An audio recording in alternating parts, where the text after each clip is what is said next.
9 which one of the following number is not divisible by 9 এই 9 দ্বারা divisible নয় আমরা ডিজিট সাম করে দেখতে পারি তাহলে ডিজিট সাম কি করে করতে পারি 4 4 8 and 1 9 হচ্ছে তাহলে 4 4 8 and 1 তাহলে 9 হচ্ছে তাহলে এটা 9 দ্বারা ডিভিজিবল তাহলে আমার অ্যান্সার চাইছে 9 দ্বারা ডিভিজিবল নয় তাহলে 7 to 9 and 8 1 9 and 7 to 9 এটাও 9 দ্বারা ডিভিজিবল এটাও আমরা দেখি 3 5 3 8 and 1 9 5 3 8 1 9 তাহলে D is the right answer D হলো 9 দ্বারা ডিভিজিবল নয় 9 3 12 12 আর 5 17 17 আর 4 21 21 9 দ্বারা ডিভিজিবল নয় বাকিগুলো 27 করে হচ্ছে ওই জন্য 9 দ্বারা ডিভিজিবল তাহলে অ্যান্সার হয়ে যাবে ডি ডি হলো 9 দ্বারা ডিভিজিবল নয় ভালো করে দেখো ডিজিট সাম করলে 21 হচ্ছে 4 5 9 and 3 12 and 9 21 21 9 দ্বারা ডিভিজিবল নয় second divisible rules there will the answer is D also the question number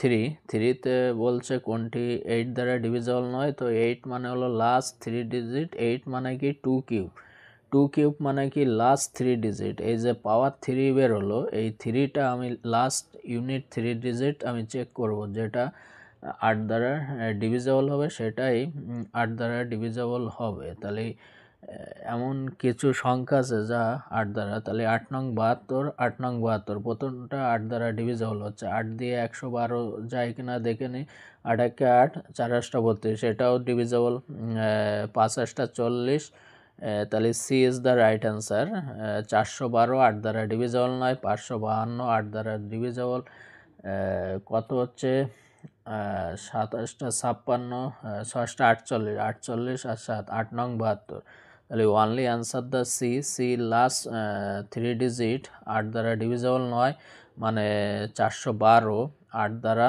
বিভাজ্য নয় right answer is the sea তাহলে আমি ডিভিজিবল রুলসে সবগুলোই হয়ে যাচ্ছে 3-র পরে নাম্বার 5 4 এবার নাম্বার 6 করব নাম্বার 6-এ আমার বলেছে যে 17 দ্বারা কি বলছে find the reminder when the 171 172 and 173 divisible by 17 তাহলে 17 করার পরে কত ভাগশেষ থাকবে আমরা সবসময় ইউনিট ডিজিট চেক করব তাহলে চলো আমরা ইউনিট ডিজিট চেক করি যে এখান দিয়ে আমরা ইউনিট ডিজিট চেক করব 1 2 and 3 এই 1 2 3 কে মাল্টিপল করলে 6 বেরোয় 17 দিয়ে যদি আমি ডিভিজিবল করি তাহলে এখান দিয়ে দেখা যাচ্ছে কত ভাগশেষ থাকবে 9 ভাগশেষ থাকবে কারণ এই 6 বানাতে গেলে কত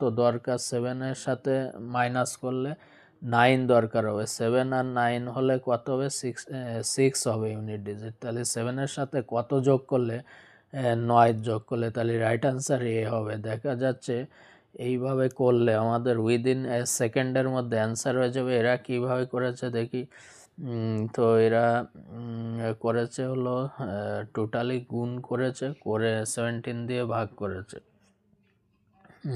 তো তোমরা এই নিয়মে করতে পারো এর পরেরটা আমরা যেতে পারি কত আছে এর পরেরটা এরপরে 7 দাগে বলছে হোয়েন আর আমি একটা ভালো কথা বলি আমি সায়েন্সের পিডিএফ আছে ইংলিশ ভার্সানে এবং একটি বই কেনা হয়েছে এই বইটা লীলা পাবলিকেশনের এটা বাংলা ভার্সানে আছে প্রায় 880 টাকার এটা তোমরা কিনে নিতে পারো যে কোনো জেই বা আদার যত রেলের এক্সাম আছে সমস্ত এর মধ্যে আছে বইটার দাম 880 টাকা লীলা পাবলিকেশন এরা খুব এদের কোয়ালিটি খুব ভালো স্ট্যান্ডার্ড এটাই আমি সায়েন্সের যত কোয়েশ্চেন আছে এমসিকিউ সব সলিউশন করে দেবো এবং এক্সট্রা এর ইন ডিটেলস আছে তো যারা ক্লার্কশিপ দিয়েছো বা পিএসসির যত এক্সাম দিয়েছো লীলা কিন্তু একটা ভালো এদের যে রাইটারগুলো রয়েছে সব অফিসার WBCS,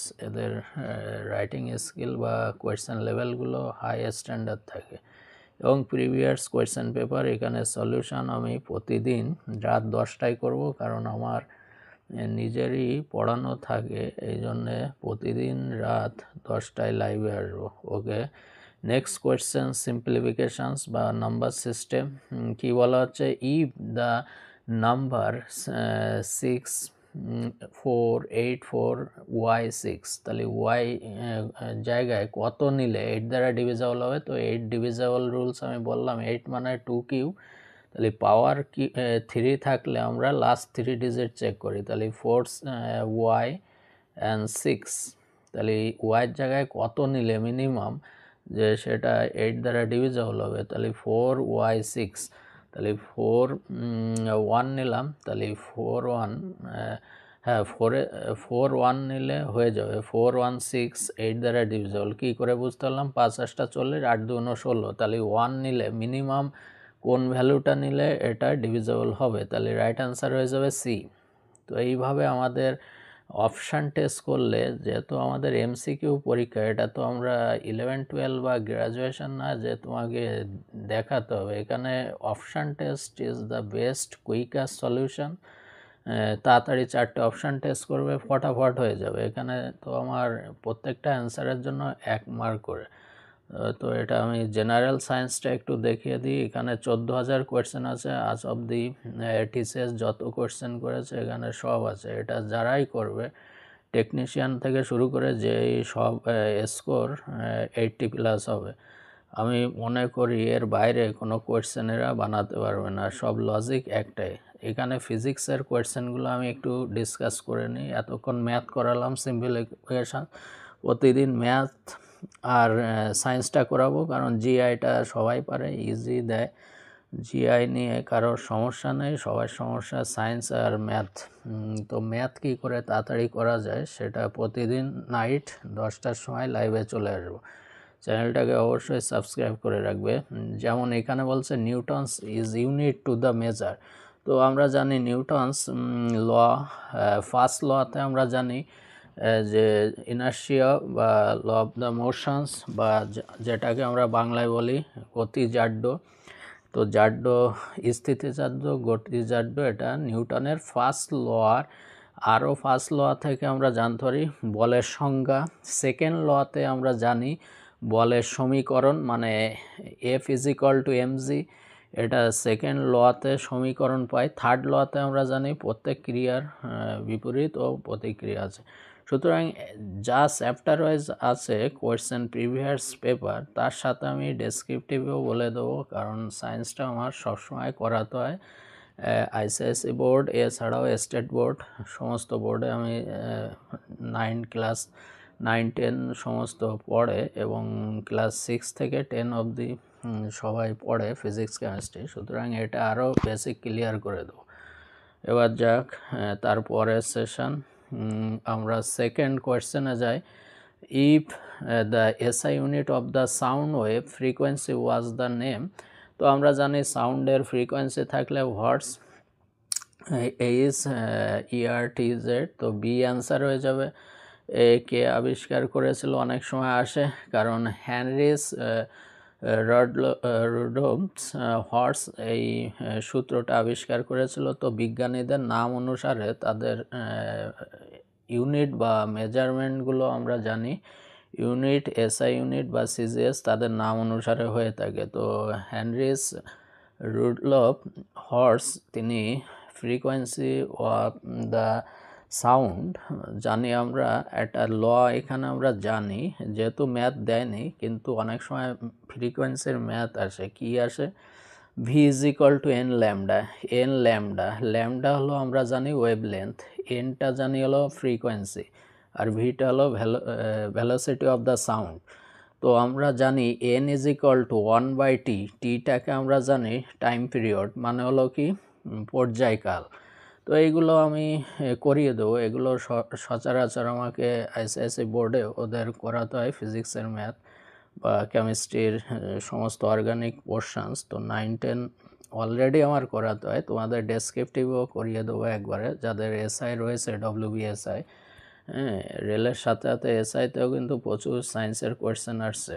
তো which of the following is not a unit of the temperature, টেম্পারেচারের ইউনিট কোনটি নয়? এটা আরও সহজ, আমরা জানি ফারেনহাইট স্কেল, সেলসিয়াস, কেলভিন, এই তিনটের মধ্যে সম্পর্ক আছে, এক্ষুনি দেখিয়ে দিচ্ছে। এবং পাস্কেলটা আমরা জানি কি চাপের একক, অনেক সময় বার থাকে, আমরা জানি 1024 বার, পাস্কেলের জায়গায় অনেক সময় বার থাকে। তো এখানে পাস্কেল বাদে বাকি তিনটে হলো আমরা এই কিসের টেম্পারেচারের ইউনিট জানি। তাহলে একটু এদের মধ্যে সম্পর্ক আমরা দেখে নিই কী সম্পর্ক আছে।